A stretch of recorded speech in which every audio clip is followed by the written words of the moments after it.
আমার features use করে, আমার ছবি দিয়ে এআই ইনডিউস করে, এআইকে ইউজ করে এনেবল করে এরকম বিকৃত ছবি, ভালগার ছবি বানানো, এটার এগেনস্টে আমি আজকে আসলে মামলাটা দায়ের করি। অনেকবার চিন্তা করেছি আদৌ মামলা করব কি করব না, কি করব। আমার আসলে জুলাইয়ের পরবর্তী সময় থেকে এরকম বিভিন্ন সময়ে আমাকে নিয়ে বিভিন্ন ধরনের কন্টেন্ট আপনারা অলরেডি দেখে ফেলেছেন, যেগুলো আপনারাও জানেন, অন্যরাও হয়তো বুঝে যেগুলো ফেক। আমি একলা না, আমার সাথে যত নারী শিক্ষার্থী আছে যারা পলিটিক্যালি আর সোশ্যালি অ্যাক্টিভিজম করে, তারা সবাই একই জিনিসের আসলে ভিকটিম হচ্ছে। সেটা হচ্ছে যে খুব বিকৃত ক্যাপশন দিয়ে ছোট ছোট ক্লিপস করে খুব ইরেলেভেন্ট জিনিসপত্র আপলোড করা হয়। এটা আসলে আমাদের জন্য খুবই আনকমফোর্টেবল এবং মানে এটা এক ধরনের হ্যারাসমেন্টও। আমাকে অ্যাপ্রোচ করেছে কিনা, কেউ আমাকে অ্যাপ্রোচ করেনি। আমার কাছে অবাক লেগেছে যে বাংলাদেশের এত বড় একটা রাজনৈতিক দল হওয়া সত্ত্বেও যখন তাদের কোনো সাপোর্টার, আমি কর্মীও ধরলাম না, হয়তো সাপোর্টার, তারা যখন এরকম ধরনের ইরেসপন্সিবল একটা কাজ করে, সেখানে আমি মনে করি যে বড় রাজনৈতিক দল হিসাবে একটা নিদর্শন স্থাপন করার জন্য হলেও আমাকে অ্যাটলিস্ট অ্যাপ্রোচ করে ওনারা এই জিনিসটার বিষয়ে ক্ল্যারিফিকেশন দিতে পারতেন। কেউ সেটা করেননি। উল্টা আমি দেখেছি যে আমাকে বিভিন্নভাবে ওইটা রিশেয়ার রিপোস্ট করে করে আরও বেশি হ্যারাস করা হচ্ছে, এবং এই যে কন্টিনিউয়াসলি আমাকে হ্যারাস করা হচ্ছে, তার উপরে আমার ফিচার্স ইউজ করে, আমার ছবি দিয়ে এআই ইনডিউস করে, এআইকে ইউজ করে এনেবল করে এরকম বিকৃত ছবি এবং ভালগার ছবি বানানো, এটার এগেনস্টে আমি আজকে আসলে মামলাটা দায়ের করি শাহবাগ থানার সাইবার সুরক্ষা আইনে। অনেকবার চিন্তা করেছি আদৌ মামলা করব কি করব না, কি করব। আমার আসলে জুলাইয়ের পরবর্তী সময় থেকে এরকম বিভিন্ন সময়ে আমাকে নিয়ে বিভিন্ন ধরনের কন্টেন্ট আপনারা অলরেডি দেখে ফেলেছেন, যেগুলো আপনারাও জানেন, অন্যরাও হয়তো বুঝে যেগুলো ফেক। অ্যান্ড এটা বোঝা সত্ত্বেও আসলে আমি দেখেছি যে এগুলাকে বারবার জিইয়ে রাখা হয়, এবং আমি আমার প্রশাসনিক জায়গা থেকে বা আমি আমার একাডেমিক জায়গা থেকে কিছু বললে, কিছু করলে সেটাকে তো আমি ওন করে বলি, আমি তো বলি যে আচ্ছা ঠিক আছে, এটা this is what is happening. আমি সত্যটা তুলে ধরলেই সেটা আসলে সত্য তো সত্য, এটা কারো এগেনস্টে যাবে, কারো ফরে যাবে, সেটা তো আমার দেখার বিষয় না, আমি তো কাজে আছি।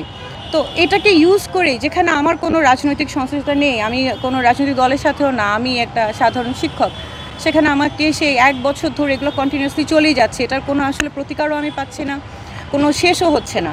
মামলাটা একদম লাস্ট মোমেন্টে এসে আমার আসলে ধৈর্যে আমি মনে করলাম যে এটা তো শুধু আমার সাথে না, আমার সাথে দাঁড়িয়ে থাকা ঝুমা, সালমা, উমামা, মনসুরা, আমাদের madam Saima Ferdous madam, Lutfa madam, কে বাদ আছে? কোনো কেউই বাদ নাই আসলে।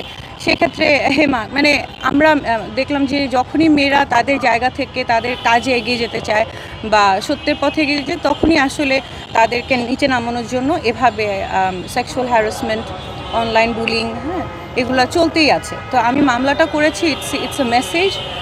আমি তো বলেছি যে যারা অজ্ঞাতনামাও আছে, পরবর্তীতে যদি এগুলো কন্টিনিউ করে তারাও এই মামলার মধ্যে যেন চলে আসে। খুব ইরেলেভেন্ট জিনিসপত্র আপলোড করা হয়, এটা আসলে আমাদের জন্য খুবই আনকমফোর্টেবল এবং মানে এটা এক ধরনের হ্যারাসমেন্টও।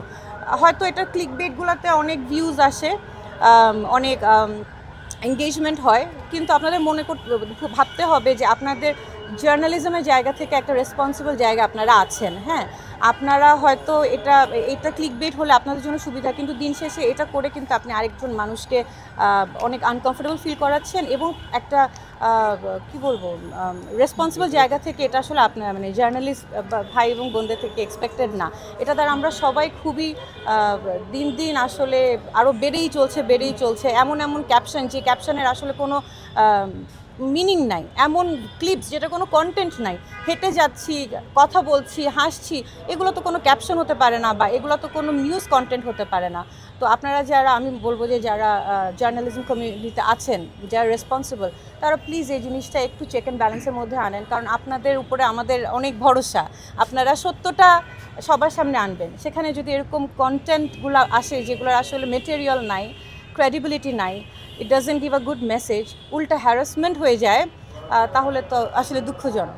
রাজনৈতিক দলই বলতে পারবে, ওনারা ক্লেম করছে, ফেসবুকে তো মানুষ অনেক কিছু ক্লেম করতে পারে, ওনারা ক্লেম করছে, হ্যাঁ, মানে যারা এগুলো করছে তারা হয়তো ফেসবুকে দিয়ে রেখেছে তাদের affiliation with a particular political party, কিন্তু সেখানে পলিটিক্যাল পার্টিটারও আসলে বলার আছে যে আদৌ এই মানুষটা ওনাদের কিনা, বা কেন এরকম করছে, বা আমার পার্টিকুলারলি আমাকে এইম করে কেন এই ধরনের ব্যবহার বা হ্যারাসমেন্ট, এটা আসলে ওনারা ভাবতে। সাইবার ইউনিট কী করছে সেটা আসলে সাইবার ইউনিটে গঠিত হয়েছে আমরা কেসগুলো ওখানে দেওয়া হয়, সকল হ্যারাসমেন্টের কেস।